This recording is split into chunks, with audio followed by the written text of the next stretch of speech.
Agora vamos dar continuidade ao nosso curso falando a respeito do armazenamento de reagentes dentro de um laboratório. Toda vez que eu for armazenar reagentes no laboratório, eu preciso levar em consideração 3 princípios fundamentais. O primeiro deles diz respeito ao estoque em si. Eu tenho que ter sempre a menor quantidade possível de reagentes dentro do meu laboratório. Todos os reagentes armazenados devem estar segregados de maneira adequada e alguns reagentes devem estar isolados ou confinados em função de sua periculosidade. Lembre-se sempre que quando você estiver no laboratório, em uma escola, você deve ter dentro do laboratório as substâncias menos perigosas possíveis. Assim, espera-se que não seja necessário que você confine ou isole certos produtos. Para que eu faça essa segregação apropriada, eu preciso então conhecer todas as informações disponíveis sobre os reagentes que eu vou armazenar no laboratório. Um por um, tenho que ter todas as FISPICs que serão lidas para que eu conheça as características dos materiais. Além de FISPICs, eu vou usar rótulos e bases de dados. Sempre que eu tiver que armazenar, então, reagentes no laboratório, eu vou reduzir o meu estoque. Eu vou inicialmente optar por reagentes que não sejam perigosos ou que sejam o menos perigoso possível. Toda vez que eu fizer a aquisição de materiais, eu também farei a aquisição da menor quantidade possível de reagentes e daqueles que realmente eu utilizarei durante as minhas atividades. Tome cuidado com a aceitação de doações. Muitas vezes, produtos doados para uma escola não serão manipulados nela e se transformarão num problema com o passar do tempo. Em relação à segregação dos reagentes, eu preciso utilizar aí uma série de fatores. Primeiro, eu tenho que estabelecer qual é a reatividade, qual é a compatibilidade dos meus materiais. Em nossa aula de incompatibilidade, vimos quais são as fontes que devemos utilizar quando queremos buscar a compatibilidade de materiais. Jamais armazene materiais compatíveis próximos uns aos outros. Além da questão da incompatibilidade química, eu também vou levar em consideração para fazer a segregação o estado físico e a periculosidade do meu material. Um cuidado importante que devemos ter é jamais armazenar um produto químico por ordem alfabética ou ainda por classes ou funções. Vimos na nossa aula de compatibilidade que se optarmos por fazer a segregação de materiais por função, podemos colocar, por exemplo, ácido acético e ácido nítrico ao lado um do outro do mesmo armário. Ou seja, estaríamos aí armazenando 2 ácidos incompatíveis no mesmo local e poderíamos ter um acidente resultado deste armazenamento. Quando eu vou colocar os meus frascos em estantes ou armários, eu preciso sempre colocar aqueles reagentes que forem mais pesados ou mais perigosos nas prateleiras mais de baixo. Se o meu produto for um líquido, preferencialmente também, ele deverá ser colocado nas prateleiras inferiores. Por que isso? Toda vez que eu coloco alguma coisa numa prateleira mais elevada, em caso de queda, eu terei um espalhamento maior deste produto. Assim, quanto mais próximo do chão, eu vou ter aí um espalhamento mais contido e, com isso, um acidente de menor proporção. Sempre você deve utilizar compartimentos secundários, como bandejas plásticas, por exemplo, para acomodar os seus reagentes. Junto ao local de armazenamento, tem a FISPIC de todos os materiais que estão armazenados. Isso pode ser próximo a um armário, próximo a um estante ou dentro de uma sala fechada. Alguns reagentes são inertes. Estes reagentes, eles podem ser agrupados de modo a facilitar a sua localização. Então, se eles são inertes, eu posso armazená-los, por exemplo, por ordem de número de carbonos e eu não terei nenhum problema de armazenar produtos incompatíveis. Eu, muitas vezes, não tenho um espaço muito grande no meu laboratório para fazer o armazenamento de reagentes. Em alguns casos, eu terei que fazer uso da segregação deles por ilhas. Eu terei materiais incompatíveis armazenados em estantes distintas, que terão distâncias mínimas de 1 metro entre elas. Se isso não for possível, eu posso ter os meus materiais em estantes de tal modo que os incompatíveis serão colocados na mesma estante, só que eu colocarei um material inerte no meio deles. Esta situação pode ser vista no slide a seguir.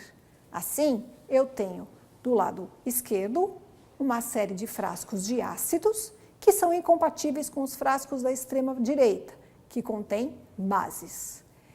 Para separar estes dois materiais, eu vou colocar no meio materiais que são inertes, que não reagem nem com ácidos e nem com bases, aumentando assim a distância dos materiais incompatíveis e diminuindo a probabilidade dos dois entrarem em contato, caso haja, por exemplo, uma queda da minha estante, uma queda dos meus materiais no chão. Dentro de um armário ou de uma estante, eu também tenho que ter alguns cuidados especiais para evitar maiores acidentes. Assim, não forre estantes com papéis ou com plásticos. Em caso de um incêndio, isto vai piorar a situação, vai propagar o fogo dentro do seu laboratório. Não armazene reagentes em geladeiras domésticas. As geladeiras domésticas têm um funcionamento que podem fazer que ocorra um incêndio, caso você tenha materiais voláteis e inflamáveis dentro dela. Capelas não devem ser utilizadas para armazenar produtos químicos. Elas só devem ser utilizadas na hora da manipulação, na realização de um experimento. Então, todo produto químico tem que ter um local específico de armazenamento. E você jamais deve armazenar um reagente que tenha uma identificação inapropriada e menos ainda sem identificação. Todos os materiais têm que estar rotulados, conforme vimos na aula de rotulagem de produtos químicos. Em alguns casos, podemos ter que fazer uso do isolamento de algumas substâncias. Então, se eu tiver em mãos um reagente que ofereça um grave risco à minha saúde ou ao meio ambiente, esse deve ser guardado de maneira separada, isolado dos outros, para que menos pessoas tenham acesso aos mesmos. Outros produtos químicos, especialmente os inflamáveis, os explosivos, os pirofóricos, os cancerígenos, os mutagênicos, também devem estar isolados ou confinados para evitar maiores acidentes. Reagentes cancerígenos, mutagênicos, tóxicos fatais têm que estar armazenados em armários especiais, devidamente sinalizados e trancados com chave. Eles devem ainda ser mantidos dentro de frasco com dupla proteção, ou seja, um frasco dentro de um outro frasco que retenha qualquer vazamento em caso de quebra do frasco que está diretamente armazenando o produto. Reagentes que têm um odor desagradável têm que estar em armários especiais e sob exaustão. Tenha cuidado com a exaustão de armários. Ela jamais deve ser feita para o interior do laboratório, mas sim para o exterior. Novamente, cuide para não improvisar. Um armário com exaustor significa que tem um motor que vai fazer a exaustão completa dos vapores que estão no interior do armário. Existe no mercado uma série de armários ou locais para o armazenamento adequado de produtos químicos. Existem, por exemplo, armários especiais para produtos inflamáveis. Existem armários especiais para corrosivos, armários específicos para reagentes químicos e ainda geladeiras ou freezers que são específicos para o armazenamento de produtos químicos. Nós veremos agora um armário que é feito especificamente para materiais corrosivos. Nós temos aqui um exemplo de um armário que é fabricado para o armazenamento exclusivo de produtos químicos. É um armário de segurança para produtos corrosivos. Neste armário, armazenamos ácidos inorgânicos, de tal maneira que, apesar de termos um único armário para ácidos, todos os materiais incompatíveis estão isolados. Notem que todos os reagentes estão sobre bandejas de contenção e que temos, por exemplo, aqui, ácido clorídrico armazenado juntamente ao ácido acético, os dois materiais compatíveis. O ácido nítrico, que citamos anteriormente seria incompatível com o ácido acético, se encontra numa outra prateleira e dentro de uma bandeja de contenção. Caso tenhamos algum vazamento, todos os materiais estão isolados. Bom, nós vimos então um armário que contém uma série de materiais corrosivos. Tanto para este armário quanto para outros, é importante que tenhamos alguns cuidados para que os reagentes não fiquem neles esquecidos.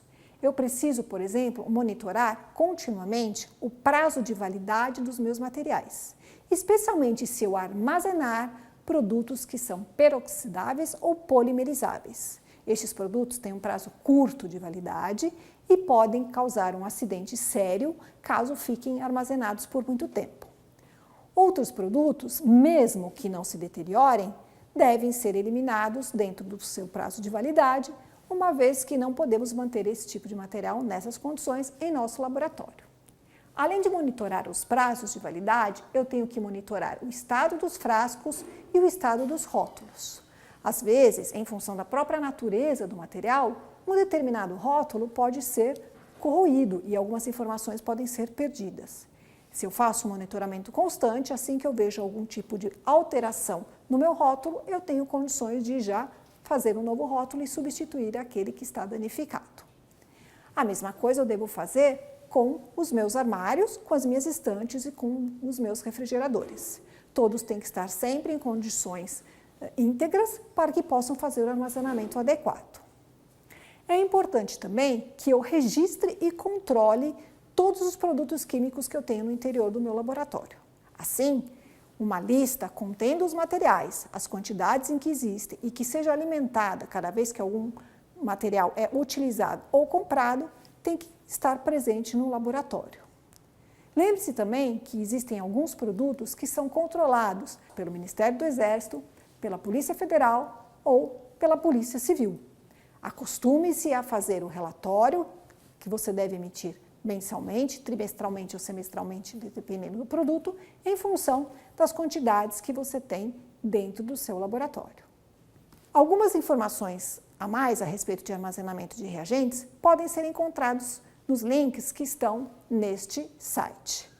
Leia-os com atenção para que você possa estar mais bem informado. Resumindo, nesta aula vimos como devemos fazer o armazenamento de produtos químicos dentro de um laboratório.